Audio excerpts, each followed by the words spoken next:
I'm a neuroscientist and I'm evangelical about that, by which I mean I am not willing to say, oh, neuroscientists are all just thinking everyone's a meat puppet and it's a disaster and we have to let go of that idea. Yeah, actually, most of them are thinking we're meat puppets. But I want to talk about what you can do with the assumption that we're meat puppets. And where, if you follow that assumption, the basic fundamental assumptions of neuroscience today, where they can actually lead you. I'm very interested in non-conscious processing, specifically the physiology that's related to making choices. So I have this app you might have heard about, and if you haven't, I'm telling you about it right now. It's called Choice Compass, and it's about using your heart activity to predict what choices are more joyful for you. It's based on a couple years of research I did about this question. Also, you might know me from my work on physiology that predicts events that seem like they should be unpredictable. So an event that is randomized, like an emotional image that is flashed at you at a time at which you don't know whether the next image is going to be emotional or unemotional. And I did this study that made it so I will never get a tenure track position ever. However, I like to show this slide because I'm the only scientist I know at Northwestern who has a paper that has been downloaded more than 60,000 times. And that's because other scientists are fascinated by the statistical evidence for the fact that our bodies can predict the future, even though we're not conscious of that. But I won't talk about that much either. I want to talk about these a series of new ideas I've been having that are really, really old ideas, but they're new to me. So here they are. I want to talk about how conscious awareness is related to everything else, okay? And the model that I've been using for this is the spiky dog toy model, which you see up there.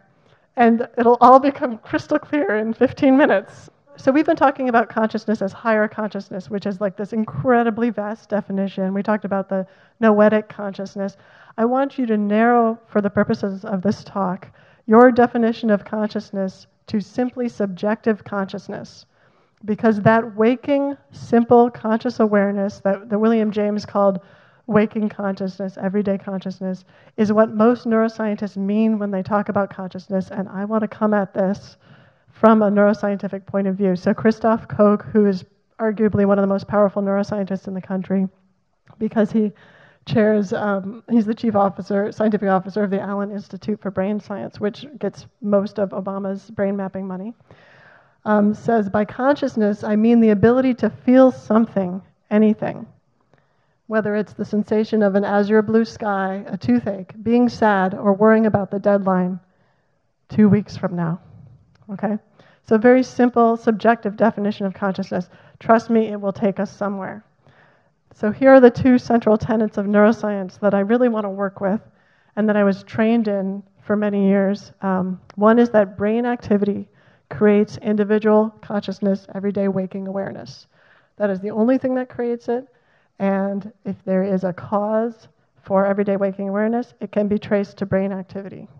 So that's a basic dogma. The second one is individual conscious awareness. So my individual conscious awareness contains only things about which the brain makes us aware. It contains only things, the only contents of our waking everyday awareness are things about which the brain makes us aware. Therefore, it does not contain what it is like to be a brain, right? We don't walk around thinking, I'm floating in a saline solution, right? It's very dark in here. Okay, that's what it would be like to be a brain, but we don't think that. It doesn't contain information about what it is like to be a body. We don't think, as a liver cell, I'm feeling a little bit dehydrated today, right? We don't have that in our consciousness. We don't know what it's like to be someone else. So my consciousness only knows what it's like to be me. And we don't know what it's like to be the sidewalk. We don't know a lot of stuff. And on the right-hand side of the slide, I have a cone here, which is one of the spikes on the spiky dog toy.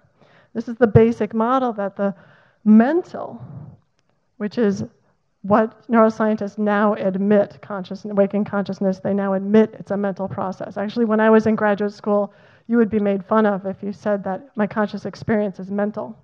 They would say, mental things don't exist, it's all an illusion. And it only took a couple of years before, you could point out and say, illusions are mental. So even if it's an illusion, it's a mental experience. So now there's an admission that there's these mental things. So the mental experience is that we are not aware of what it is like to be anything other than ourselves, right? And that mental experience, according to neuroscience, is produced by the physical. It is absolutely 100% created by the physical. Okay, so let's follow that rule to its logical conclusion. Next slide.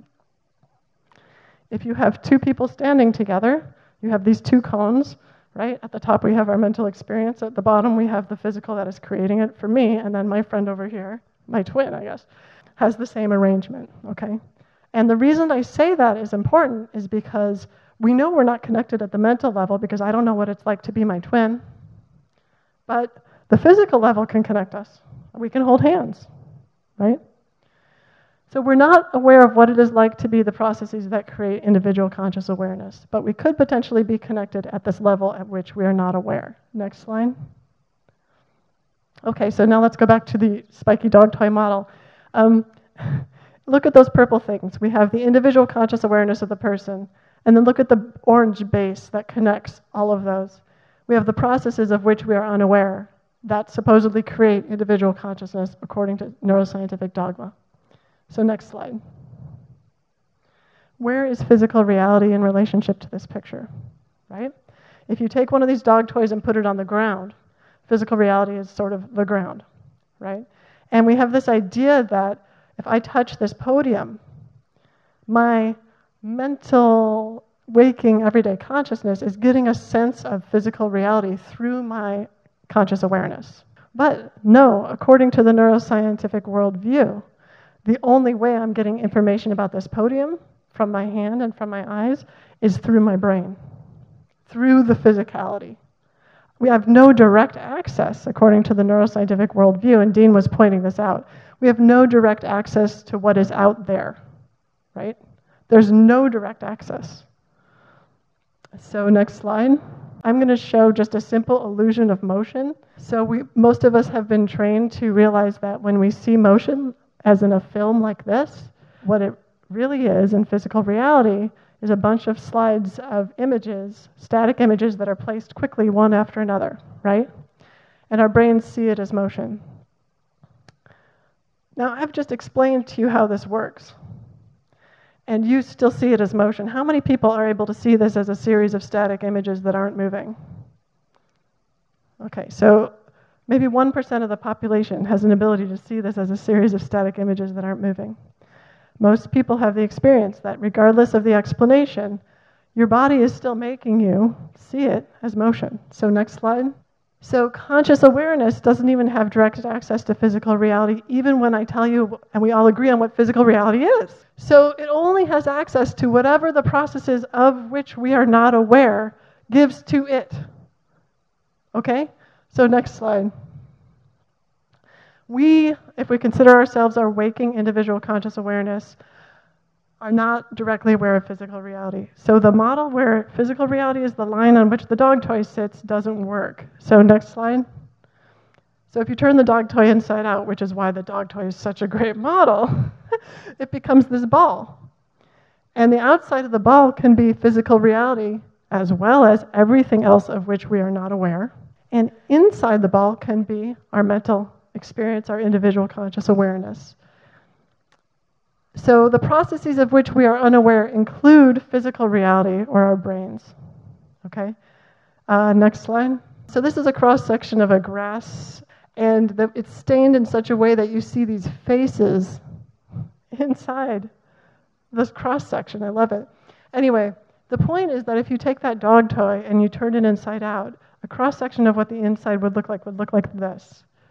So the peaky points, you have the individual conscious awareness, and where those faces are, those processes of which we are unaware that create the individual conscious awareness, they include physical reality, but for all we know, they could also include some kind of cosmic consciousness. They could include collective unconsciousness that Jung talked about. They can include anything. We have no idea. We're not aware of what's there.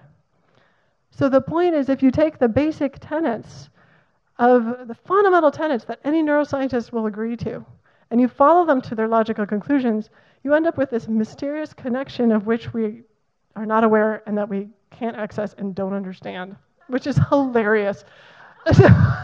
So next slide, please. So we're, in a way, puppets according to this neuroscientific worldview. We have our mental individual conscious awareness, and then the hand, right, the puppet master, is mental, it's physical, it's other, it's all of these processes that are controlling us of which we are not aware. Okay, this is a basic insight of mysticism. It's a basic insight of mysticism, and I honestly believe if you follow any scientific or any practice to its logical conclusion and you follow it carefully, it comes to the same truth. So I'm fascinated by this. Next slide, please. So I'm coming to see that the most basic separation is not mental versus physical, and it's not me versus you, and it's not inside versus outside the body. It is between our individual awareness, which I like to think of as the puppet, and what creates and manages and sustains the content of our individual awareness, which is this puppet master. Next slide. And so the questions that then come up and are very important to answer are, why should there be puppets in the first place, right? If this whatever this collective consciousness, whatever you want to call it, can do all this and create a puppet too, who needs the puppet, right? So there's some kind of importance to the puppet, right? Also, how to integrate the puppet and the puppet master. There's this idea of self-transcendence. When you're in a state of self-transcendence, are you then incorporating what I'm calling here the puppet master, this collective unconscious, this thing that is infused into us and controls us? And then the last question I think got cut off, but are the assumptions true? Does the brain actually create this individual conscious awareness? I kind of think that doesn't matter, because in the end, you get to the same place. You can do the same dance by saying, guess what? Maybe individual conscious awareness creates matter, or the brain, right? You're going to get to the same place. So William James, of course, knew about this. He always knows about everything before everyone else does. But he said, but the trees also commingle their roots in the darkness underground, and the islands also hang together through the ocean's bottom. Just so there is a continuum of cosmic consciousness against which our individuality builds but accidental fences, and into which our several minds plunge as into a mother sea or reservoir. So I imagine those pieces all landing in the middle of that ball, and then thinking, why should we be surprised with telepathy? All these individual mental states all together with almost no boundary in this mother sea or reservoir. Thank you.